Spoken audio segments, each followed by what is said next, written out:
The spear was put into his hands before he even asked for it. He stood in the front rank, hours before dawn, surrounded by thousands of men just like him. Prisoners pulled from labor camps, slaves dragged from work pits, given weapons they had never trained with, and told to stand and die for a king who had never once looked at them as men.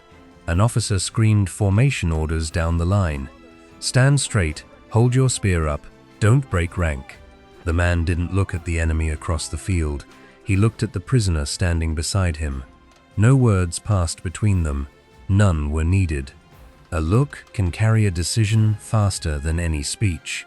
Just before we go further, welcome to Imperial Echo Studios, where history isn't just told, it's relived. Please subscribe, like, and leave a comment. Muye, 1046 BC. The army facing them outnumbered the enemy by 3 to 1. On paper, this was not a battle. It was a slaughter waiting to happen.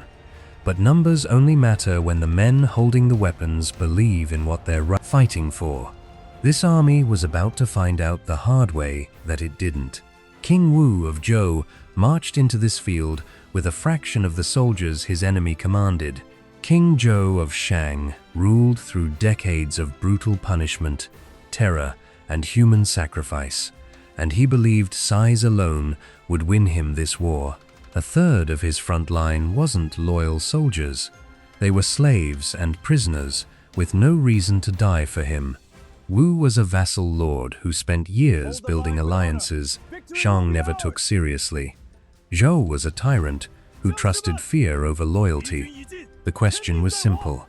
How does an outnumbered army defeat a giant before a single sword is swung in anger?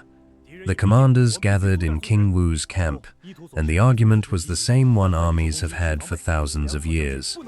Do we move now, or do we wait? Some of the older lords wanted to wait. They looked at the numbers and saw a gap too wide to close. Shang's army was massive.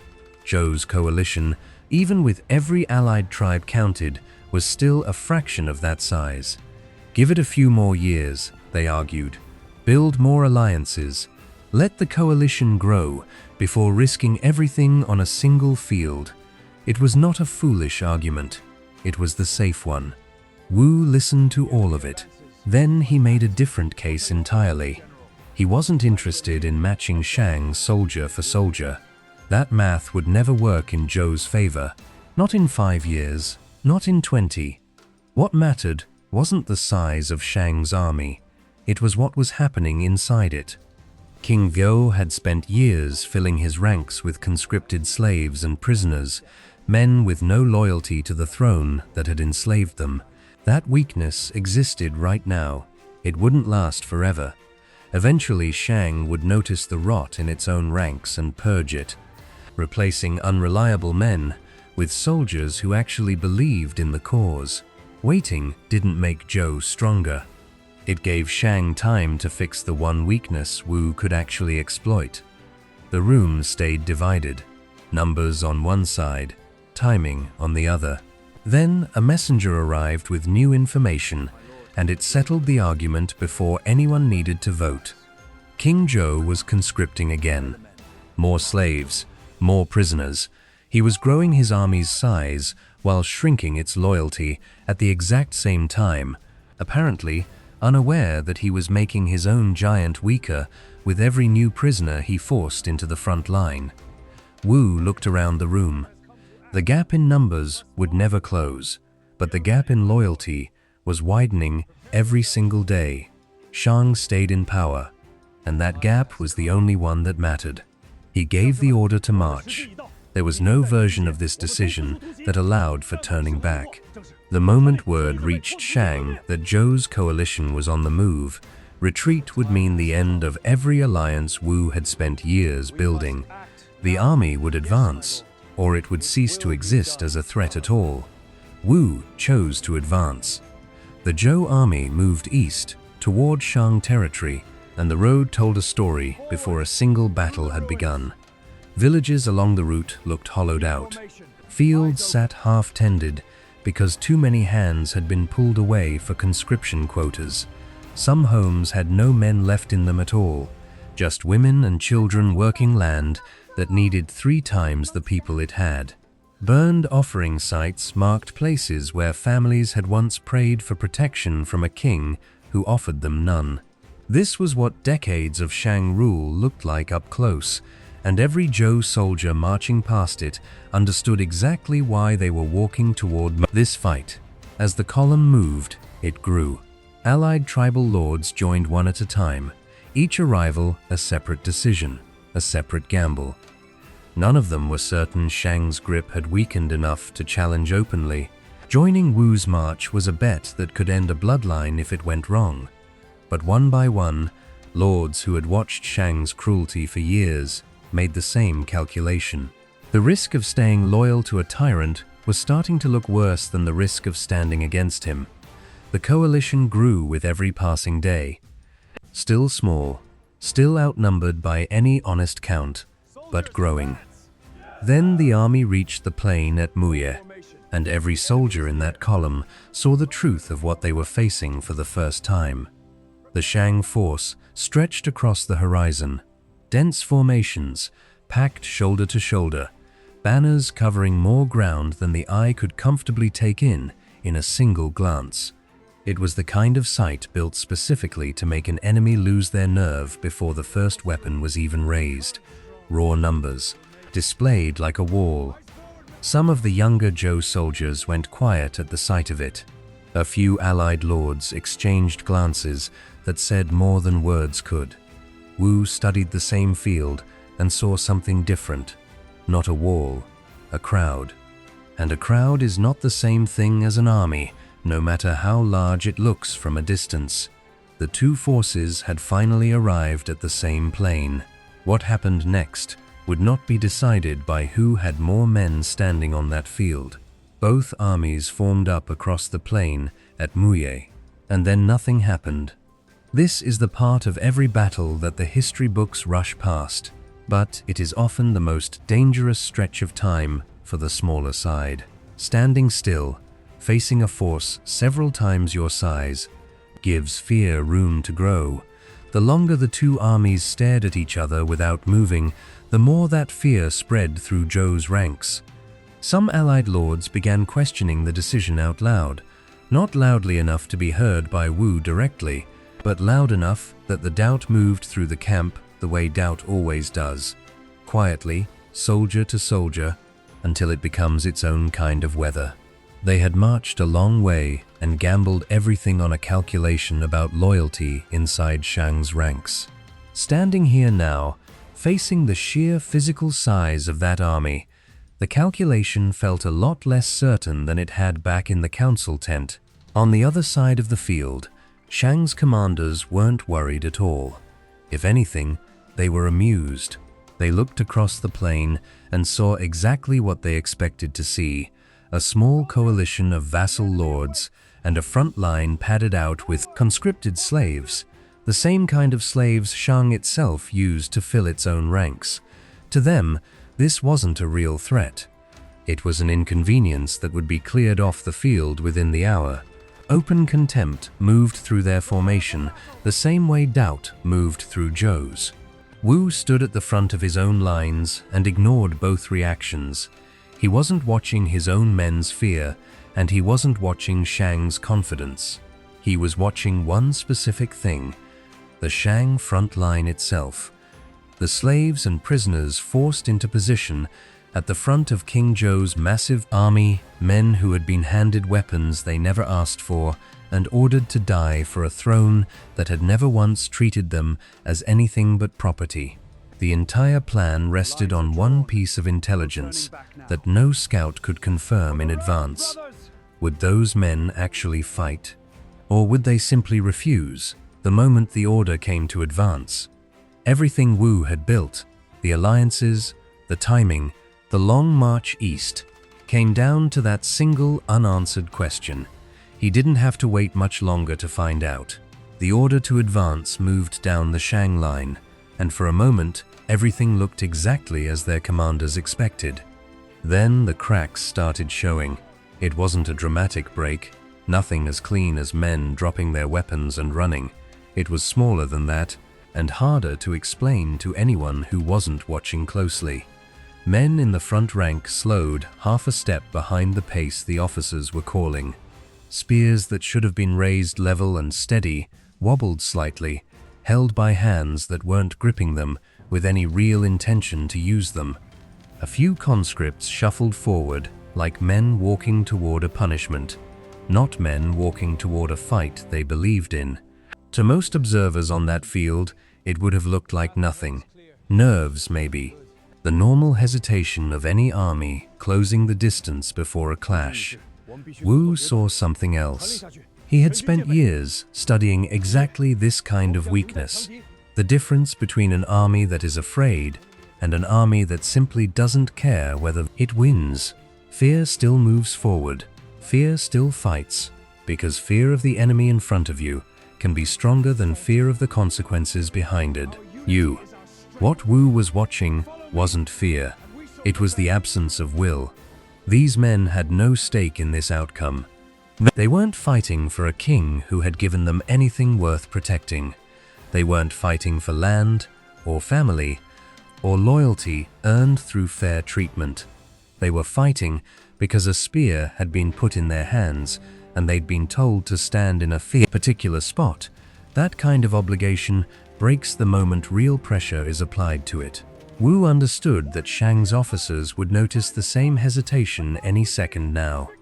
They would try to reorganize the wavering front ranks, push reinforcements forward, tighten the formation before the weakness became visible to the entire field. That window would not stay open for long. The decision took seconds, not minutes. Wu gave the order to press the advance immediately, full force, no pause to test the water further. If the front line was already cracking under nothing more than the pressure of standing still and facing a real fight, there was no reason to wait for Shang to patch the problem. The Zhou coalition surged forward across the plain, straight toward the weakest point in the largest army most of them had ever seen. Zhou's chariots moved first, rolling forward across the open plain, with the disciplined core troops following close behind. The sound came before the sight did. Thousands of feet hitting packed earth at the same rhythm, a low rolling thunder that built as the distance closed. Dust rose off the plain in long trailing clouds, kicked up by chariot wheels and marching boots, until the whole front of the advance seemed to move inside its own weather. For anyone standing in Shang's front rank, watching that wall of dust and noise grow closer with every second, the experience must have felt less like facing soldiers and more like watching a storm decide to walk straight at you. And the uncertainty in Shang's front ranks didn't settle as the gap closed. It got worse. Men who had already been hesitating now had a much harder problem in front of them.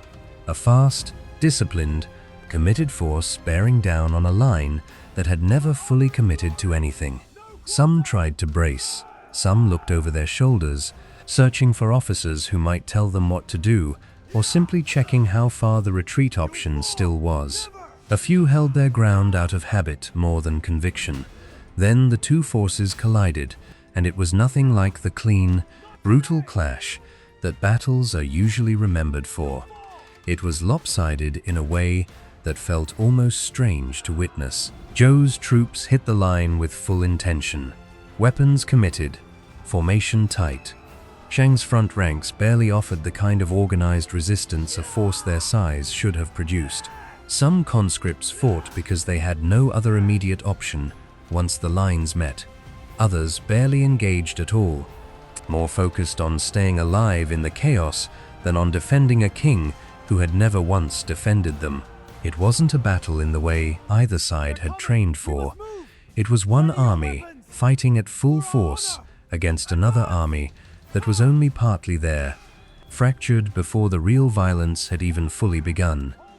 For the first time, the sheer size of the Shang army stopped mattering the way it had on paper. Numbers only count when the men attached to them are actually willing to use what's in their hands. For a few minutes, the sheer mass of Shang's army threatened to do what skill alone could not. Even a force without much will to fight can still crush an enemy through weight if there are simply enough bodies pressing forward. Zhou's smaller coalition began to feel the pressure of that math. Soldiers found themselves surrounded on more sides than they expected. The dust and noise made it hard to tell where the line even was anymore. For a brief stretch of time, it looked like Zhou's advance might stall, swallowed by sheer numbers regardless of how little conviction stood behind them. Then, the battle changed shape entirely. The slave soldiers and prisoners, standing in Shang's front rank, stopped fighting the army in front of them and turned their weapons around, not retreating, not fleeing toward the rear in panic, the way broken soldiers usually do. They turned and drove their spears into the Shang formations standing behind them. The loyal troops, the officers, the men who had been guarding them as much as commanding them. A path tore open through the middle of King Zhou's own army, carved out by the very men he had forced into service. This was the moment the entire plan had been built around, and it had nothing to do with anything Zhou's coalition physically did on that field. The collapse didn't happen because Wu's troops broke through with superior tactics or overwhelming force. It happened because Shang's own army turned on itself from the inside, the same way a building with rotted support beams collapses the moment real weight is finally placed on it. King Zhou's commanders, who had looked across the field with open contempt only hours earlier, now had a problem no amount of confidence could solve. They weren't just facing an outnumbered coalition anymore. They were facing an enemy attacking from the front and a mutiny tearing through their own ranks at the exact same time. The slaves and prisoners didn't owe Shang loyalty, and loyalty was the one thing armies cannot fight without. Numbers had never been the real weapon on that field. Loyalty was, and Shang had spent years making sure it had none left. Once the mutiny tore through Shang's own ranks, the rest of the formation had no real chance of holding together. Loyal Shang troops found themselves fighting two enemies at once. Zhou's coalition pressed in from the front, disciplined and committed. The former slaves and prisoners attacked from inside, driven by years of resentment, finally given an outlet. There is no formation built to survive that combination.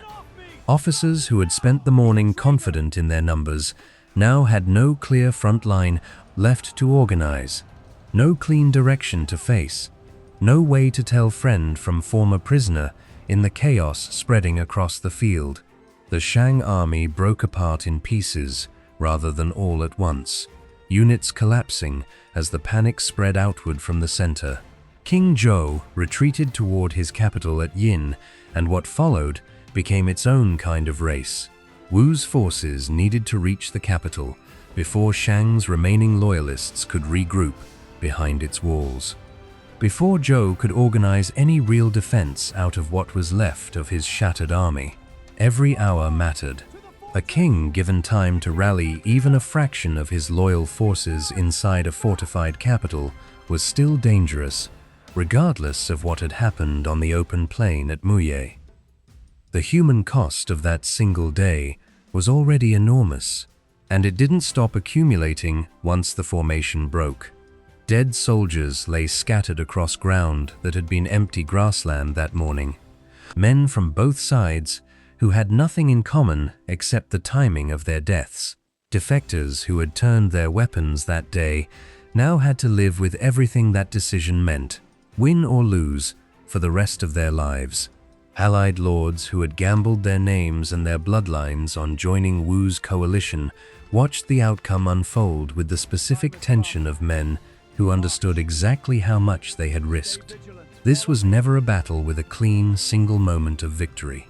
It was a collapse that kept unfolding for hours after the first cracks appeared, each new development raising the stakes for everyone still alive to see it. Wu's forces pushed toward Yin without slowing. Whatever waited for them behind those walls would decide whether this single day at Muye had actually ended anything, or whether the hardest part was still ahead of them. By the time Wu's forces reached the capital at Yin, there was almost nothing left to defend. King Zhou retreated into his palace with whatever remained of his loyalty and his pride, and rather than face capture, he set the building on fire around himself. The Shang Dynasty, a power that had ruled for centuries through fear and ritual and force, ended inside the smoke of that single burning building. It ended in one day, not because Zhou's army was small, because it stopped meaning anything the moment the men holding its weapons decided they had nothing left to protect. That is the lesson Muye still teaches thousands of years later. Size on paper means very little if the people inside that number have no real reason to fight for the man at the top. A king who rules only through fear is building an army full of men who are simply waiting for the first real opportunity to stop pretending to be loyal. Shang had the numbers. Shang never had the loyalty. And on the day it mattered most, loyalty was the only currency that counted. Wu didn't just win a battle. He founded something far bigger. The Zhou Dynasty he established at Muye went on to become the longest reigning dynasty in Chinese history. While stretching across centuries, long after Wu himself was gone, it was built on a simple, dangerous idea that a ruler holds power only as long as he actually deserves it. Not by birth alone, not by force alone, by proving, again and again, that the people under him have a real reason to stay loyal. That idea didn't stay buried in 1046 BC. Centuries later, it would be given a name, the Mandate of Heaven, and it would become the single most powerful justification in Chinese history. Every dynasty that rose afterward would use it to explain why they deserved the throne, and every dynasty that eventually fell, including the one Wu himself founded, would fall because someone else successfully argued that the mandate had moved on. Wu proved at Muye that an empire built on fear collapses the moment fear stops working. What he could not have known was that the same idea he used to justify his own rise would one day be used to justify his own dynasty's fall.